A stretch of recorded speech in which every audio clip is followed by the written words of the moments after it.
Education count চ্যানেলে সকলকে জানাই স্বাগত। আশা করি সকলে ভালো আছো। আমি তোমাদের সঙ্গে সৌরভ। আজকে আমরা আরআরবি গ্রুপ ডি 2022 যে পরীক্ষা হয়েছিল সেই পরীক্ষায় কোনো একটা সেটে আমরা ম্যাথের দেওয়া রয়েছে সেই ম্যাথগুলো আজকে করব। কারণ কি সামনে পরীক্ষা রয়েছে এবং সেই পরীক্ষাগুলিতে প্রিভিয়াস ইয়ারে কি টাইপের কোশ্চেন আসতে পারে তা আমরা অঙ্ক করলে বুঝতে পারবো। এর আগে আমরা একাধিক ক্লাস করেছি আরআরবি গ্রুপ ডির ওপর এবং সেখানে ম্যাথের সলিউশন দেওয়া হয়েছে এবং এনটিভিসিএল ক্লাস করানো রয়েছে এবং কিছু বায়োলজিরও কি ক্লাস আমাদের চ্যানেলে আসছে। তোমরা যাদের প্রয়োজন তারা প্লিজটিকে দেখতে পারো। আশা করি সেগুলো আসন্ন পরীক্ষার জন্য তোমাদের হেল্পফুল হবে।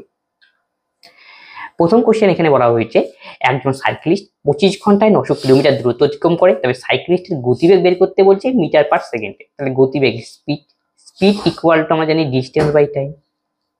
তাহলে ডিস্টেন্স হলো 900 কিলোমিটার আর টাইম হলো 25, কিন্তু আমাদের একক হলো কিলোমিটার পার আওয়ার, কিন্তু আমাকে ফাইন্ড আউট করতে বলছে মিটার পার সেকেন্ডে।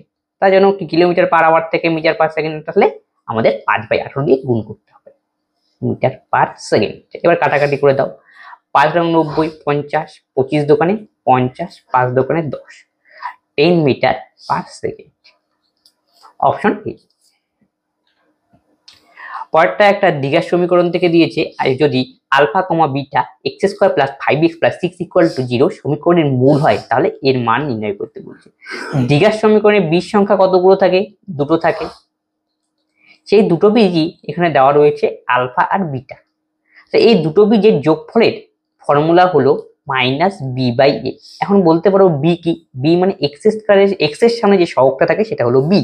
সূত্রের তো মাইনাস বসবেই, তাহলে এক্স এর সামনে সহগ রয়েছে 5, এটি হলো আমাদের এ কি? এ মানে এক্স স্কোয়ারের সামনে যে সহগটা থাকে সেটা হলো এ, আর সি হলো কনস্ট্যান্ট টার্মটা। তাহলে এ এখানে 1, তাহলে -5/1, তাহলে আলফা প্লাস বিটার মান, আর আলফা ইন্টু বিটার মান equal to C by A. C মানে কনস্ট্যান্ট টার্ম, এখানে সি হবে, আর এ মানে এক্স স্কোয়ারের সামনে কি রয়েছে? 1 বুঝিয়ে দিচ্ছে। তাহলে আমরা পেলাম আলফা 6 আর এটার মান -5। এখন আমাকে ফাইন্ড আউট করতে বলেছে আলফা বিটা মাইনাস 1/আলফা প্লাস 1/বিটার ক্যালকুলেশন এখানে করে দিচ্ছি একবারে। আলফা বিটা লসাগু করে দিলাম, তাহলে এখানে হবে আলফা প্লাস বিটা। এবার তোমরা মানগুলো এখানে পুট করে দেবে। তাহলে আলফা প্লাস বিটার মান হলো আলফা ইন্টু বিটার মান 6 মাইনাস আলফা প্লাস বিটার মান -5, এই যে মাইনাস এর নিচে +5 করে দিলাম আমি, গেল। আর নিচে আলফা ইন্টু বিটা মানে 6। ক্যালকুলেশন করলে আমরা পাবো 6 6 34 আর 5 41, তাহলে 41/6 হবে সঠিক অপশন ডি।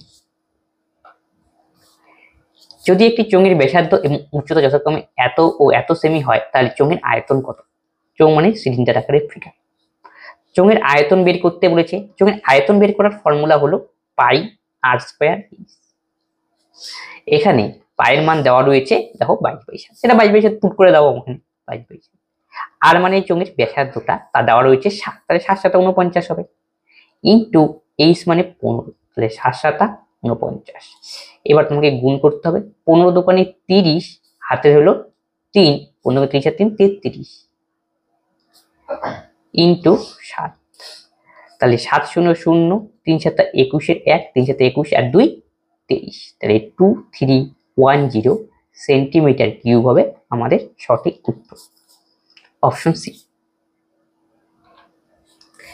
18 এবং 25 লসাগু ও গসাগু গুণফল কত? আমরা একটা ফর্মুলা জানি, যদি দুটি সংখ্যার লসাগু ইন্টু গসাগু ইজ ইকুয়াল টু হয় সংখ্যা দুটির গুণফল। তাহলে আমাকে বের করতে সংখ্যা দুটির গুণফল কত? আমি লসাগু ইন্টু গসাগু করলেই আমাদের অ্যান্সার। তাহলে এ ইন্টু বি ইকুয়াল টু লসাগু ইন্টু গসাগু 18 ইন্টু 25, তাহলে 4 পজিশন 100 আর 8 পজিশন 200, 200 শূন্য, হাতের হলো 20, 25 কে 25 আর 20 হলো 45, 25 450 হবে আমাদের সঠিক উত্তর অপশন বি।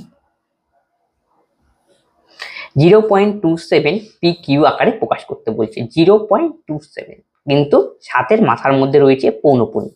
পৌনঃপুনিক আমাদের দু ধরনের হয়, একটা হলো মিশ্র পৌনঃপুনিক, একটা শুদ্ধ। যদি দশমিকের পরে ডাইরেক্ট পৌনঃপুনিক থাকে, ব্যাপারটা আমাদের উদাহরণ দিয়ে বুঝাই। 2 5 দেখো 10 এই টাইপের যখন পৌনঃপুনিক দশমিকের পরে ডাইরেক্ট পৌনঃপুনিক, তখন সেটাকে বলে শুদ্ধ পৌনঃপুনিক। আর যদি কোনো একটা ঘর এখানে ফাঁকা থাকে, মনে করো 2 3 4, তারপরে পৌনঃপুনিক থাকে, তখন সেটাকে বলা হয় মিশ্র। কিন্তু এখানে যে দেওয়া রয়েছে তোমাদের সংখ্যাটা, সেটা কি দশমিক কি মিশ্র কি আবৃত সংখ্যা। একে আমাকে যদি পি বাই কিউ আকারে প্রকাশ করতে হয়, তার জন্য নিয়ম কি?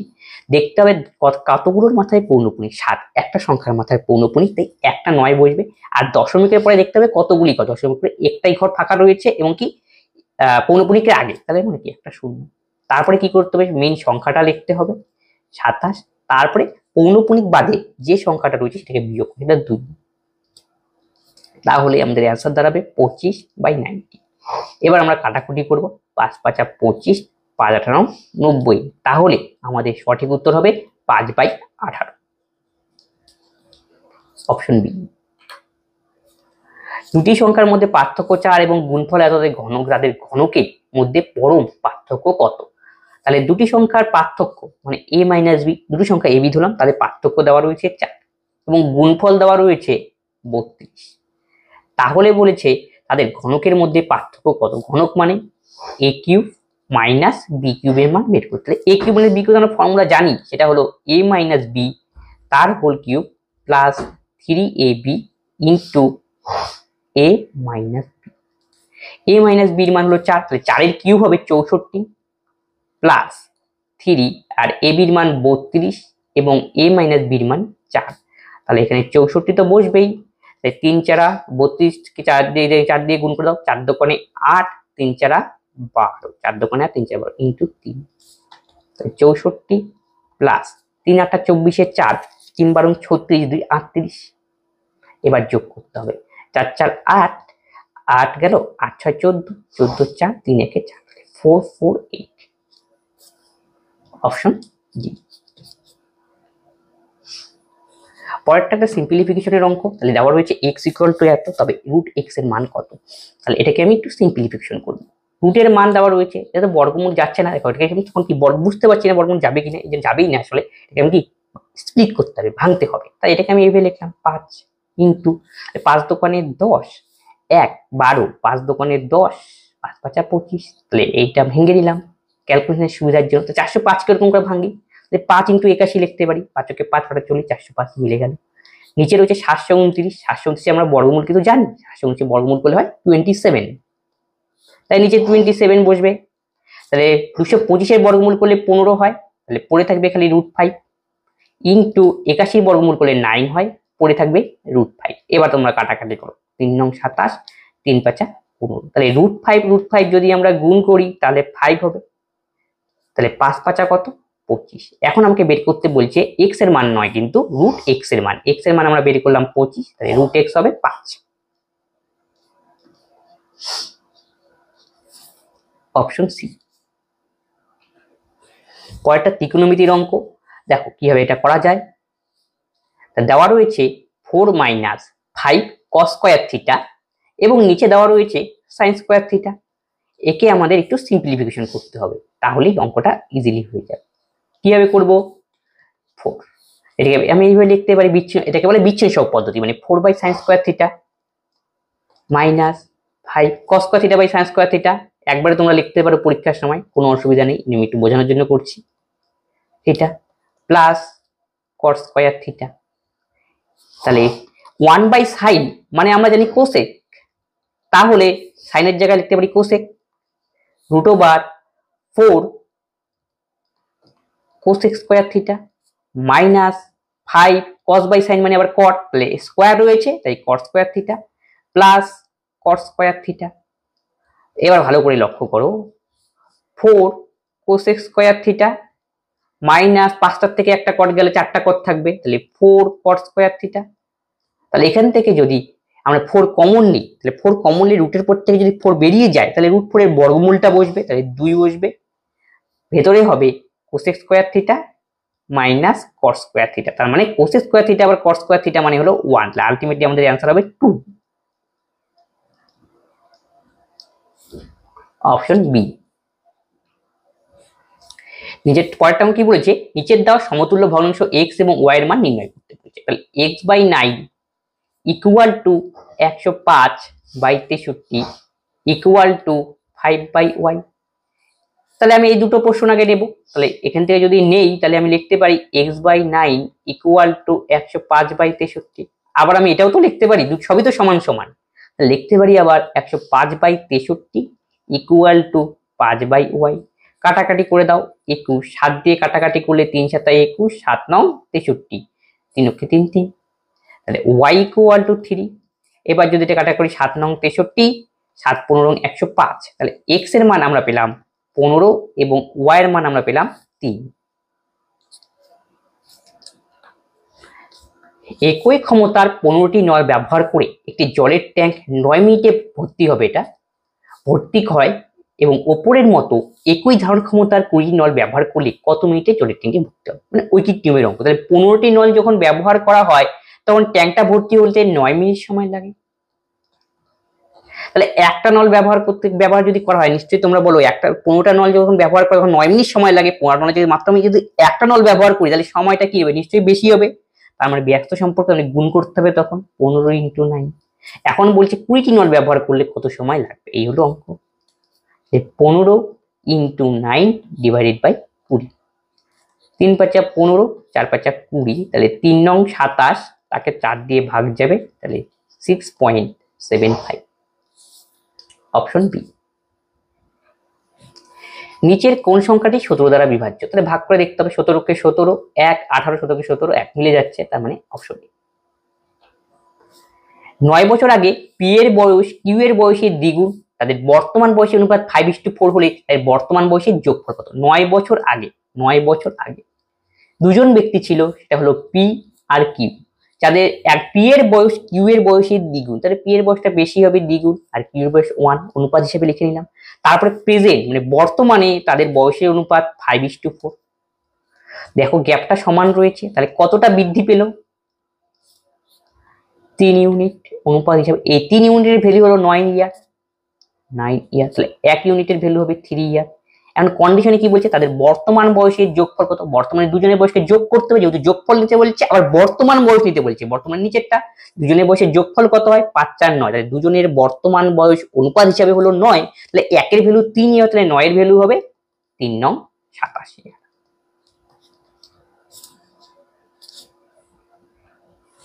পরেরটা, ত্রিভুজ এবিসিতে যদি এডি এবং কোণ বিএসি কোণের দ্বিখণ্ড হয়, তবে এই লম্ব বিসি, কোণ বি 30 ডিগ্রি, কোণ সি 50 ডিগ্রি এর, তাহলে ডিএ এর মান কত। তার মানে একটা ত্রিভুজ দেওয়া রয়েছে, ছবিটা দেখে নাও।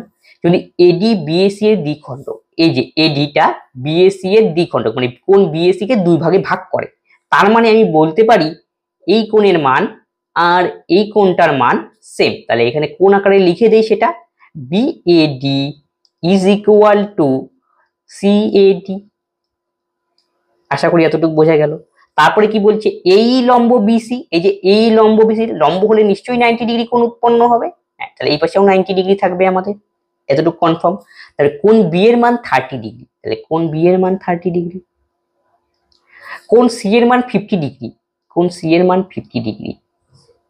তাহলে বলেছে আমাদের এখান থেকে কোণ ডিএই এর মান নির্ণয় করতে। ডিএই মানে এই মাঝখানের পোর্শনে যতটুকু রয়েছে সেটাই আমাকে নির্ণয় করতে হবে, এই হলো অঙ্ক। তাহলে দেখো ত্রিভুজের 3টি কোণ যোগ করলে হয় 180 ডিগ্রি, তার মধ্যে দুটো কোণ আমাদের জানা, কোণ বি আর কোণ সি। কোণ বি আর কোণ সি যোগ করে আমরা পাবো 80 ডিগ্রি। তাহলে কোণ এর মান, কোণ এ বলতে কোণ বিএসি এর মান ইকুয়াল টু 180 মাইনাস 50 প্লাস 30, তাহলে পাবো 100 ডিগ্রি।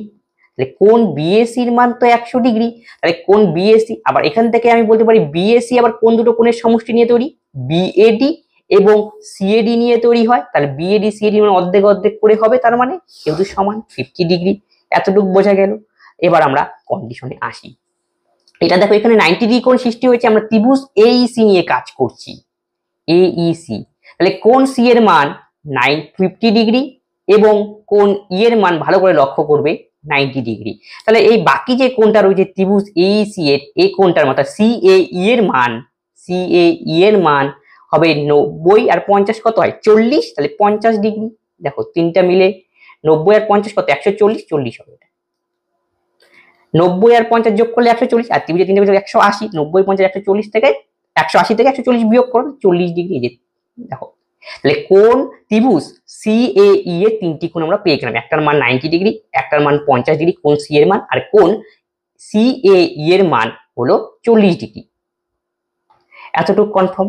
তারপরে দেখো এই পাশে একটা, এবার আমরা কাজ করব ত্রিভুজ বিএডি নিয়ে, ত্রিভুজ বিএডি নয় সরি, ত্রিভুজ ইএডি নিয়ে, ইএডি এই ত্রিভুজ। তাহলে এখানে 90 ডিগ্রি আমরা জানি, 90 30 120, তাহলে এই মাঝখানেরটা কত হবে? 90 30 20 120 60 ডিগ্রি, তিনটে মিলে তো 180 ডিগ্রি হতে হবে। এতটুকু বুঝে নাও ভালো করে। এখন তাহলে দেখো আবার এইখানে মাঝখানে কোনটা বিএডির মান দেওয়া রয়েছে 50 ডিগ্রি, তাহলে বিএডির মান যদি 50 ডিগ্রি হয় আর গোটাটার মান 60 ডিগ্রি, তাহলে এটা অবশ্যই মাঝখানে একটা 10 ডিগ্রি হতে হবে, তাহলেই তো আমাদের কি 50 আর 10 মিলে 60 হবে, তাহলে এটা 50, তাহলে এটার মান হবে 10 মাঝখানেরটা, এটাই মাঝখানেরটা বের করতে বলেছে, এই মাঝখানের কোনটা হবে 10, তাহলে 50 আর 10 মিলে কত 60, এই যে মিলে গেল, তাহলে এই 40 আর 10 মিলে 50, বা দুটো তিনটে বিএসির মান তাহলে কত হয়ে গেল আলটিমেটলি 100, তাহলে আমাদের মাঝখানে কোনটা কত পেল, ডি এর মান 10 ডিগ্রি।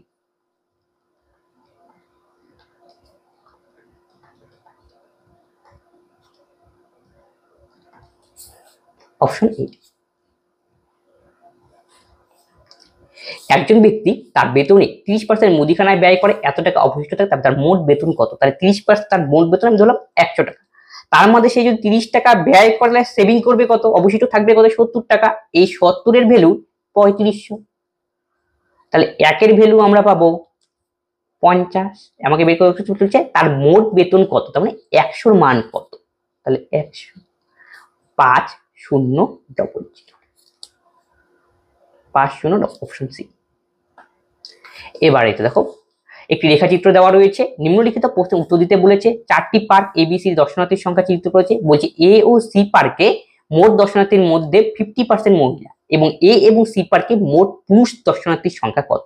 তাহলে একটা পার্ক দেওয়া রয়েছে, পার্কের বিভিন্ন ডাটা রয়েছে, কতজন পার্কে আসেন ভিজিট করেন তাদের একটা এখানে ডাটা, মনে করো এ পার্কে 29 জন আসে, বি পার্কে 27 জন আসে কোনো একটা সময় বা কোনো একটা পিরিয়ডে, আর সি পার্কে 17 আর ডি পার্কে 24, আর কন্ডিশনে বলা হয়েছে এ এবং সি পার্ক, এটা পার্ক হবে মোট দর্শনার্থীর মধ্যে 50% মহিলা, তাহলে এ আর সি পার্কে, তাহলে 50% মহিলা মানে কি অর্ধেক মহিলা থাকে, তাহলে ওয়াকে যদি অর্ধেক বলতে বাকি কি থাকবে, নিশ্চয়ই পুরুষকে থাকতে হবে, তাহলে এ আর সি এর মধ্যে দেখো 27 জন, এতে কত, এতে হলো 29 জন দর্শনার্থী আসে এতে, তার মধ্যে 50% মহিলা, তাহলে পুরুষ কত হবে, তাহলে 29 এর অর্ধেক 50%, তাহলে পুরুষ আমাকে যেহেতু বার করতে বলছে 29/2 প্লাস, এবার সিতে দেখো কত রয়েছে, সি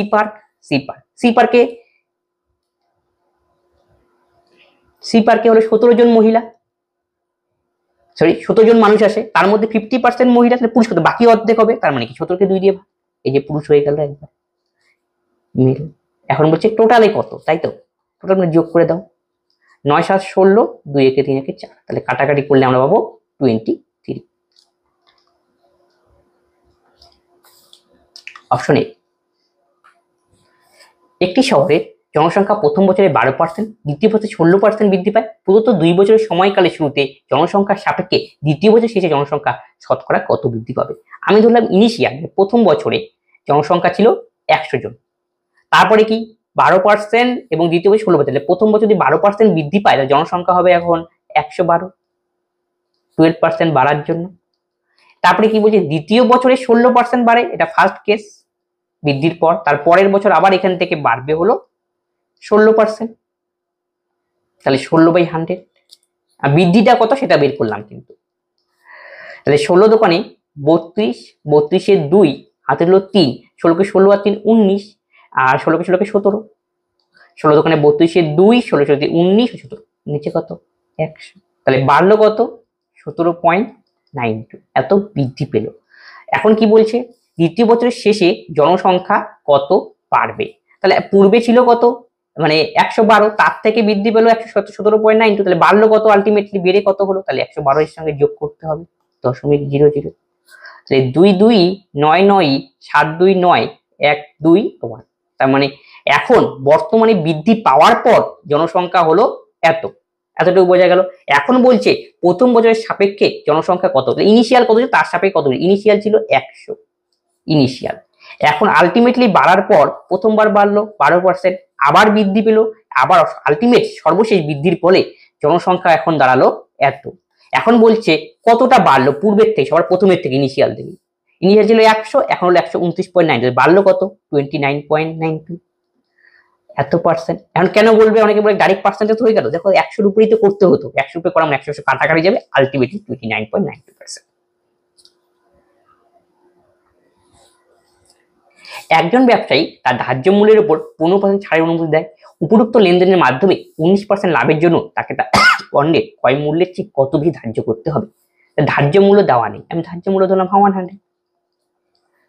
তারপরে কি বলছে 15% ছাড় দেয়, তাহলে ছাড় দেওয়ার পর ধার্য মূল্যের উপর যখন ছাড় দেয় সেটা কি প্রাইস পাই আমরা, সেলিং প্রাইস, এটা হবে 85। ক্লিয়ার? উপরোক্ত লেনদেনের মধ্যে 19% লাভের জন্য আবার বলছে 19% লাভ করবো। লাভ মানে এখানে আমি কি বের করতে হবে, কস্ট প্রাইসটা বের করবো, কারণ সেলিং প্রাইসের সঙ্গে কস্ট প্রাইস রিলেশন রয়েছে। এখান থেকে কস্ট প্রাইসটা বের করে নাও, 85 ইন্টু কত পার্সেন্ট লাভ বলছে, 19%। তাহলে এসপি থেকে যখন আমরা সিপি বের করব তখন 100 যাবে উপরে, যেহেতু 19% লাভ, তাহলে 119 নিচে।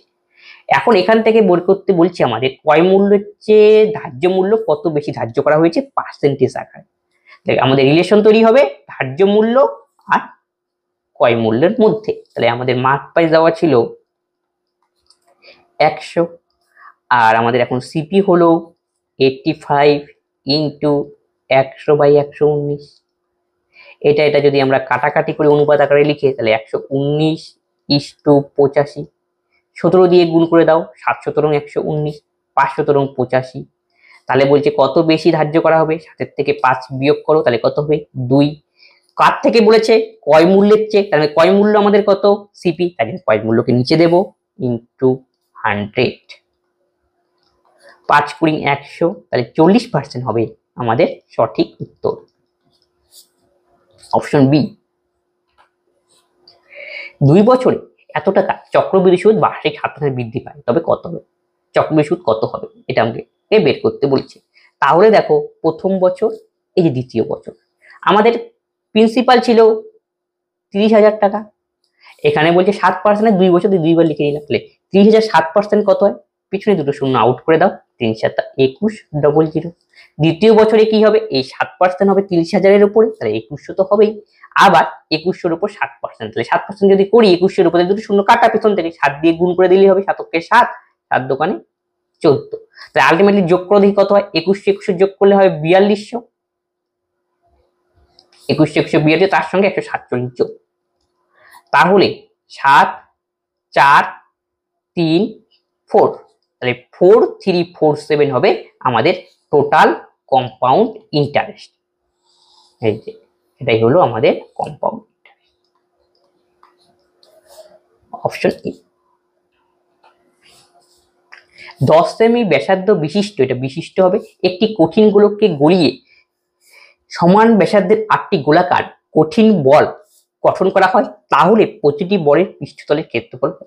একটা বড় গোলক ছিল, তাকে গলিয়ে 8টি ছোট ছোট গোলা তৈরি করা হলো, তাহলে বলছি যে প্রতিটি ছোট গোলক তৈরি হলো, এর বক্রতলের ক্ষেত্রফল কত হবে। তার মানে যে ছোট ছোট একটা বড়কে ভেঙে ছোট তৈরি করা মানে কি, আয়তনের সঙ্গে রিলেশন তৈরি করতে হবে, 1 নম্বর বোঝা গেল।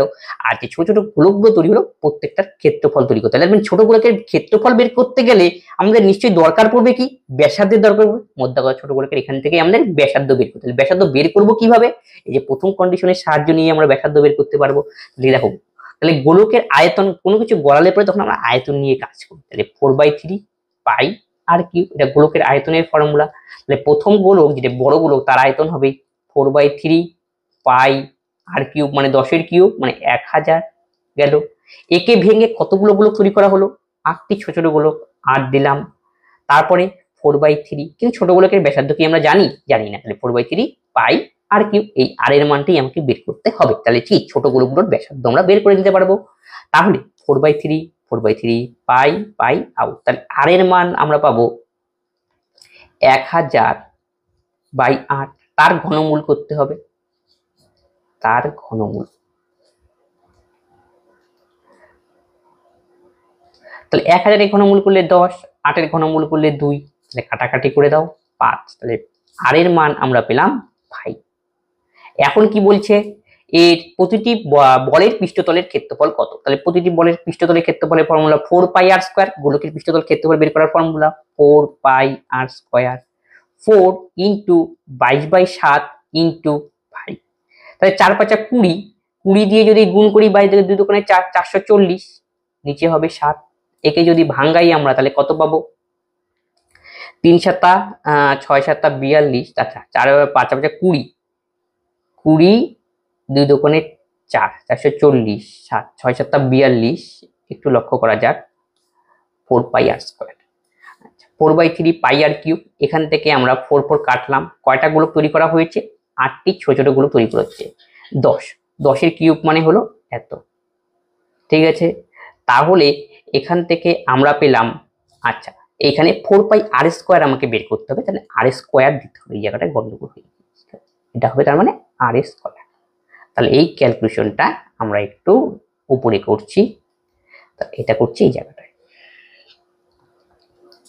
তাহলে 4 22/7 ইন্টু 5 5 25, তার মানে আমাকে গুণ করতে হবে, 4 পজিশন কত 100, তাহলে 100 কে 22 দিয়ে গুণ করলে হবে 2200, নিচে হবে 7। এবার তোমাকে ভাঙতে হবে,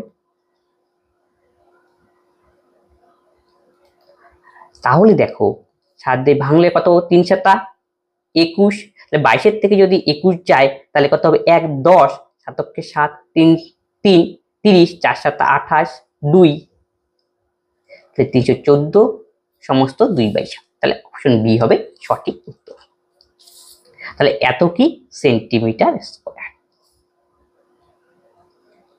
এটা হলো গোলকের ক্ষেত্রফল বের করার ফর্মুলা, এটা তোমরা কিন্তু মনে রাখবে, সেটা কি 4πr², তো নেই এত সেন্টিমিটার স্কয়ার, এই ক্যালকুলেশনটাই আমি ওখানে করলাম। নেক্সট অঙ্ক বলেছে একটি ট্যাঙ্ক 30টি নল সংযুক্ত রয়েছে, এর মধ্যে কিছু নল ভরাট করেছে, বাকিগুলো খালি করেছে, প্রতিটি ভরাট করা নল 24 ঘন্টার মধ্যে ট্যাঙ্কটি সম্পূর্ণ পূর্ণ করতে পারে এবং প্রতিটি খালি করা নল 18 ঘন্টার মধ্যে ট্যাঙ্কটি সম্পূর্ণ খালি করতে পারে। যখন সমস্ত নল একসাথে খোলা হয় তখন ট্যাঙ্কটি সম্পূর্ণ পূরণ করতে এত ঘন্টা সময় নেয়, প্রদত্ত নলের কয়টি নল ট্যাঙ্কটিকে খালি করেছে। তাই টোটাল নল সংখ্যা ছিল 30। আমি ধরলাম তার মধ্যে এক্সটি খালি করেছে, ক্লিয়ার, তাহলে ভর্তি করেছে কেউ কতগুলি, আচ্ছা এক্সটি পূরণ করেছে, পূর্ণ করেছে এটা ধরলাম পূর্ণ, ফিল এফ দিয়ে লিখি ফিল, আর তাহলে বাকি কতগুলি নল থাকবে 30 - x, তাহলে এতগুলি করবে এমটি মানে খালি করবে, এতটুকু বোঝা গেল। তারপরে কি বলছে, প্রতিটি ভরাট করা নল 24 ঘন্টার মধ্যে ট্যাঙ্কটি সম্পূর্ণরূপে পূর্ণ করতে পারে, তারপর যেটা ভর্তি করে ফিল করে সেই 24 ঘন্টায় এক অংশ পূর্ণ করে, তাহলে 1 ঘন্টায় পূর্ণ করবে 1/24 অংশ, কয়টা নল, একটা নল, একটা নল, তাহলে একটা নল 1 ঘন্টায় 1/24 অংশ ভর্তি করতে পারে। তো যদি এক্সট্রা নল আমাদের দরকার পড়ে কতটা ভর্তি করবে, x/24, তাহলে ভর্তি হয়ে গেল x/24।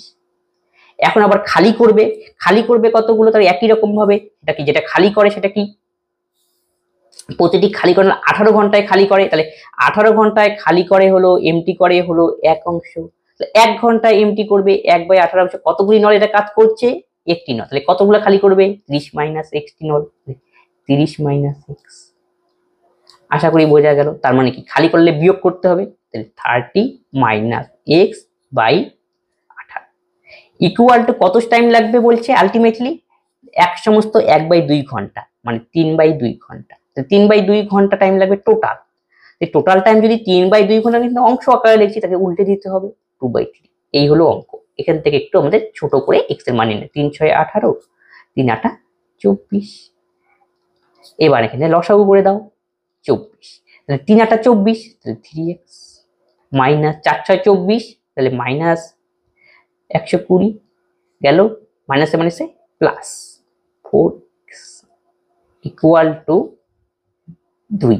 তাহলে কি করলাম 8 আর 6 লসাগু করলাম, সেটা হলো 24, 3 8 24, 3x, 4 6 24, 4 মাইনাস 120 মাইনাসে মাইনাসে প্লাস 4x, তাই 4 3 কত 7x ইকুয়াল টু 24 দোকানে 48 প্লাস 120, তাহলে 7x ইকুয়াল টু 168। তাহলে x এর মান আমরা পাবো 7 দোকানে 14, 2 4 7 28 24, x এর মান পেলাম আমরা 24। তাহলে x এর মান 24 আর খালি করে তার মান কত, 30 থেকে 24 বিয়োগ করতে হবে, তাহলে কত হবে 6। প্রশ্ন আমাকে দেখতে হবে কিসের মান বের, প্রদত্ত নলের কয়টি নল ট্যাঙ্ক খালি করে, খালি করারটা বের করতে বলে তবে 6 এর মান 6 হবে সঠিক উত্তর। আর যদি বলতো পূর্ণ করারটা, তাহলে সেই ক্ষেত্রে आंसर তোমাকে করতে হতো 24। নিম্নলিখিত গ্রাফটিতে এ এবং বি দোকানদারের বিক্রয় করা কুলারের সংখ্যা প্রদর্শিত হয়েছে, গ্রাফটি অধ্যয়ন করুন নিম্নলিখিত প্রশ্নের উত্তর। তো তাহলে এ আর বি, এ মানে এই ডিপটা নেইটা আর বি মানে হালকা। এখন কি বলেছে 1995 থেকে 1998 বিট দ্বারা বিক্রি, বিট দ্বারা বিক্রি 1995 থেকে 1998। তাহলে বি মানে কি হালকা কালারটা নিতে হবে, তার মানে 1620 গেল। তারপরে 95 96 নিতে হবে, যেহেতু 1995 থেকে 1998 1500 গেল। 97 হবে বি 1800, আর 98 হলো 1600। 00 2 2 6 8 6 2 2 হয়ে গেল, তাহলে 8 6 14, 5 19, 8 6 25, আর 1 2 3 1 4 1 কত 5, 5 1 6 6 5 2। দেখে নিই একবার। 00 2 2 8 6 14, 5 19 6 25, 25 5 হাতে 2 4 2 6, তাহলে 6520 এটা গেল। পরেরটা এবার এরটা নিব আমরা 1996 থেকে 98। তাহলে এ হলো কত ডিপটা 1996 তে 1590, 1997 এ তাহলে হবে 1750, 1996 এবং 1997 সাল গেল। তারপরে হলো 96 97 গেল, 1995 98 সালে। আচ্ছা সরি, এখানে কিন্তু 1995 98 সালের থেকে বলে নাই, দুটো খালি নিতে বলছে 1995 এবং কি 1998 সালে। গন্ডগোল হয়ে গিয়েছে 1995 আর 1998। 1995 ছিল, তার মানে এটা আমাদের বাদ দিতে হবে, দরকার নেই। 95 96, 1995 সালে বি ছিল আমাদের কত 1620, আর 1998 সনে বি ছিল আমাদের 1600। ঠিক আছে, এই দেখো বিটা দেখে নাও, এই যে 1995 সালে, 98 সালে ছিল 1600 লিখে নিলাম, আর 1995 সালে বি কত ছিল 1620। আলটিমেট টোটাল করলে হয় কত 00 2 2 6 6 12, 1 1 2 1 3 গেল। এটা আমরা টোটাল করে নাও 00 9 5 14, 7 5 12, 1 13, 1 1 2 1 3। আশা করি বোঝা গেল। তাহলে এখন বলছে প্রশ্নে কি 1995 98 বি এর দ্বারা আর 1996 97 এর দ্বারা বিক্রি করা মোট কুলারের থেকে আনুমানিক কত শতাংশ বেশি। তাহলে এখানে বোঝা যাচ্ছে কি কম হবে, হ্রাস হবে অ্যান্সার, এতটুকু তো কনফার্ম। তাহলে কতটা হ্রাস হবে সেটা আমাকে বের করতে হবে। তাহলে এটা অনুপাত আকারে ছোট করে নিই, এটা এটা কাটো, 2 দিয়ে কাটাকাটি করি, তাহলে 16 দোকানে 32, 2 অক্ষে 2, একে যদি 2 দিয়ে আমরা কাটাকাটি করি 16 দোকানে 32, 16 দোকানে 32, আচ্ছা 2 দিয়ে কাটলাম 2 অক্ষে 2, 1 6 দোকানে 12 গেল। একে 2 দিয়ে কাটো, 2 অক্ষে 2, এর থেকে 2 গেলে 1 বা 13, তাহলে 6 দোকানে 12, 1 7 দোকানে 14। তাহলে কতটা কম বেশি হলো 6। ইনিশিয়াল কত ছিল 161 ইন্টু কত 100। তাহলে এটা ক্যালকুলেশন সুবিধার জন্য আমি 161 কে 160 করে নিলাম, 0 0 কাটাকাটি, 2 দিয়ে কাটাকাটি করো 3, এটা হবে 8, এটা হবে 5, এটা হবে 4। 3 5 15 বাই কত 4, 3 4 12, 3 3 4 12, 3 30, 4 7 28, 3.7 মানে কি নিয়ারেস্ট 4% সমান। কিন্তু কি বলছি এর ক্ষেত্রে কম হবে, তার মানে 4% কম, অপশন বি। নীলসে এত টাকা দিয়ে কিছু পরিমাণ বার্লি কিনেছিল এবং তার অর্ধেক পরিমাণ 20% লাভে বিক্রি করে, এবং নীল যদি এত % লাভ করতে চায় তাহলে অবশিষ্ট বার্লির বিক্রয় মূল্য কত হবে। তাহলে 500 টাকা দিয়ে কিছু পরিমাণ বার্লি কিনেছিল, 5000 টাকা দিয়ে কিছু পরিমাণ বার্লি কিনেছিল, গেল অর্ধেক মানে 2500 টাকা হবে। সেই অর্ধেক বিক্রি করলো 20% লাভে, তাহলে 20% লাভ এখান থেকে আমরা বের করে নিব। তাহলে 20% মানে কত 1/5 গেল। তারপরে কি, যদি তিনি বলছেন মোটের ওপর 15% লাভ করতে চান, মোট মানে কত 5000, তার উপর লাভ করবে 15%, আচ্ছা 15% এই লাভ করলো, তাহলে 15% লাভ, তাহলে 15/100, তাহলে এটা কাটাকাটি করে দাও, এটা কাটাকাটি করে দাও, তাহলে 5 15 কত 75, একটা 0 750, এটা যদি আমরা কাটাকাটি করি তাহলে কত পাবো 0 0 কাটা, 5 15 75, 750, 500,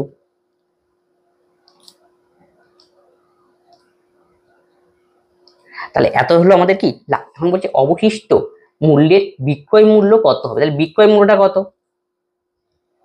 5500, না সরি 2500 ছিল, 2500 উপর যে অর্ধেকের উপর হচ্ছে 2500 সঙ্গে 500 যোগ করতে হবে, তাহলে 0 0 0 0, তাহলে 2500 আর 5 3000, 3000। তাহলে ফার্স্ট কেসে আমি বের করলাম অর্ধেক ক্ষেত্রে যদি 20% লাভে বিক্রয় করে তাহলে বিক্রয় মূল্য কত হয় 3000 টাকা, 2500 500 করলাম, তাই 2500 সঙ্গে 500 যোগ করে 3000। এখন এই ক্ষেত্রে বলছে নেক্সট ক্ষেত্রে কি ওভারঅল 750 টাকা লাভ করে, তাই 750 টাকা যদি লাভ করে তাহলে টোটাল বিক্রয় মূল্য কত হবে, এখন 5000 এর সাথে যোগ করে দিতে হবে, তাই 0 0 5 5 7 7, তাহলে 5750। তাহলে এর থেকে যদি আমরা একে বিয়োগ করি তাহলে 0 5 7 5 3 2, এই 2750 হবে অবশিষ্ট বার্লির বিক্রয় মূল্য, অপশন ডি। তার মানে কি প্রথমে নিচে বাইর করে দিলে আমাদের কত 3000 গেল, তারপরে কি 15% লাভে প্রথম অর্ধেকে পেলাম 3000, আর পরে যদি ওভারঅলে 15% তখন লাভ করে তখন সেলিং প্রাইস পেলাম এত, তাহলে নিশ্চয়ই বাকিটা কত ছিল, বাকিটা তাহলে টোটাল ছিল আমাদের এত, তাহলে যেটা থেকে এটা কি বিয়োগ করে বের করে দিলাম। আশা করি এখান থেকে বোঝা গেল। নেক্সট অঙ্ক বলেছে এর কাছে একটি নির্দিষ্ট পরিমাণ অর্থ রয়েছে, বি এর কাছে কিছু অর্থ রয়েছে, এ বি কে এত টাকা দেয়, তাহলে বি এর কাছে এর অবশিষ্ট পরিমাণে 1.5 গুণ অর্থ থাকবে, তাহলে পরিবর্তে বি এ কে যদি এত টাকা দেয় এর কাছে অবশিষ্ট 2 গুণ অর্থ থাকে, তো একসাথে এ বি এর কাছে মোট মূলধন কত হবে তা বের করতে বলেছে। তাহলে আমি ধরলাম এর মূলধন x টাকা, বির মূলধন y টাকা, তাহলে বলছে এ বি কে 130 টাকা দেবে, তাহলে এ দেবে এ এবং বি, এ হবে না, এ বি কে 130 টাকা দেবে, তাহলে এর থেকে মাইনাস হবে, পাবে কে, পাবে হলো বি, তাহলে ওয়াই প্লাস 130। এখন বলছে এর অবশিষ্ট পরিমাণে 1.5 গুণ হবে, তাহলে এর সঙ্গে 3/2 গুণ করতে হবে, এটা ফার্স্ট কন্ডিশন। সেকেন্ড কন্ডিশনে বলছে পরবর্তীতে বি যদি এ কে দেয়, এবার তাহলে উল্টো কেস, তাহলে বি এ কে দেবে, তাহলে ওয়াই মাইনাস 70, পাবে কে এক্স, এক্স প্লাস 70।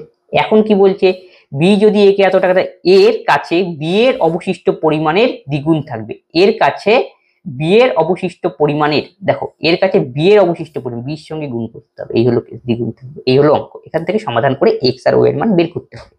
তাহলে ক্যালকুলেশন যদি আমরা করে নেই তাহলে 3x minus 260 equal to 2y equal to 260,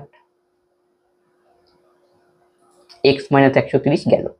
তাহলে দেখো 3x গেল, আচ্ছা একটু গন্ডগোল হয়ে গেল, 3x এটাকে গুণ করে 390 হবে, 3x মাইনাস 3 দ্বারা 39, 390 আর 2y প্লাস 260, তাহলে 3x minus 2y equal to যোগ করতে হবে, শুধু 0 9 6 15, 3 2 5 1 6, 650।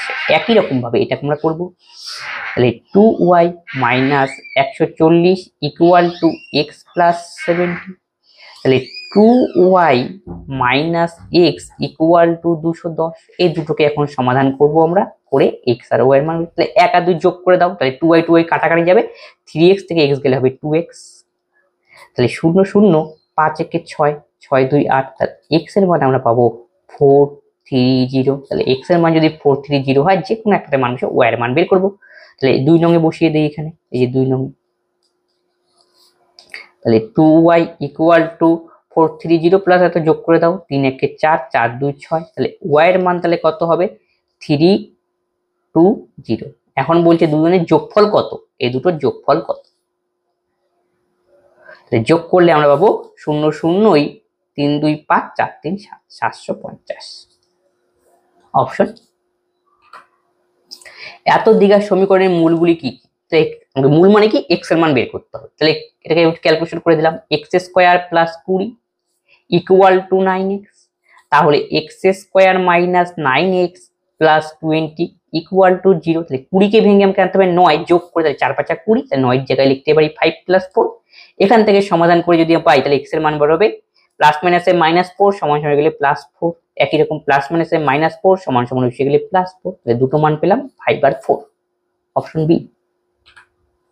পরেরটা বলছে প্রচুরক নির্ণয় করতে হয়, সাধারণত রাশিবিজ্ঞান নিয়ম কত ছোট থেকে বড় সাজাতে হয়, তার মানে যেই টার্মটির মান সবচেয়ে বেশি হবে সেটাই হলো প্রচুরক। তাহলে এখানে দেখো সাজানোর পরে প্রচুর যেটা মানে সবচেয়ে বেশি, যে এই ক্ষেত্রে সাধারণ না সাজালেও আমরা অ্যান্সার করতে পারি, তাহলে সাধারণ সময় কি নষ্ট করে কি দরকার, যেটা সবচেয়ে বেশি, যেটা সবচেয়ে বেশি বার আছে সেটাই হবে অ্যান্সার। তাহলে প্রথমে দেখো 2 কতবার রয়েছে, 1 2 3 4, তাহলে 2 রয়েছে 4 বার, 4 বার। ক্লিয়ার? 6 কতবার রয়েছে দেখো, 1 বার 2 বার 3 বার, 6 রয়েছে 3 বার। গেল 5 কতবার রয়েছে, 1 বার, 5 আর নেই, এই যে শেষ। 4 রয়েছে 1 বার, এই যে 2 বার। 9 রয়েছে 1 বার, এই 2 বার। বুঝে যাচ্ছে অ্যান্সার কি হয়ে যাবে, হবে 9 2 বার। 66 কয়বার, 1 বার। 22 কয়বার, 1 বার। 44 ও 1 বার। ঠিক আছে, 10 হলো 1 বার, আর 12 হলো 1 বার। তাহলে সবচেয়ে বেশি বার কে রয়েছে, 2, 2 হলো এই ক্ষেত্রে প্রচুর। তাহলে অপশন ডি। পরেরটা দিয়ে সরল করতে বলেছে, তাহলে গুণ করতে হবে। 3x স্কোয়ার প্লাস 3 দোকানে 6x মাইনাস 5x স্কোয়ার মাইনাসে মাইনাসে প্লাস 3 5 15x প্লাস 7। তাহলে এটা ক্যালকুলেশন করলে minus 2x square plus 21x plus 7, minus 2x square plus 21x plus 7, option D. তাহলে আজকে ক্লাসে এই 26খানা অঙ্ক ছিল, 26খানা অঙ্ক আমরা সলভ করে দিলাম। যদি কোনো অঙ্কে তোমাদের ডাউট হয় অবশ্যই তোমরা কমেন্ট বক্সে কমেন্ট করবে, বন্ধুদের সঙ্গে এই ক্লাসগুলি শেয়ার করে যাতে সকলেই এই ক্লাস থেকে উপকৃত হয়। তবে আজকে ক্লাস আমরা এখানেই শেষ করছি, পরবর্তী ভিডিওতে আবার দেখা হচ্ছে। ধন্যবাদ।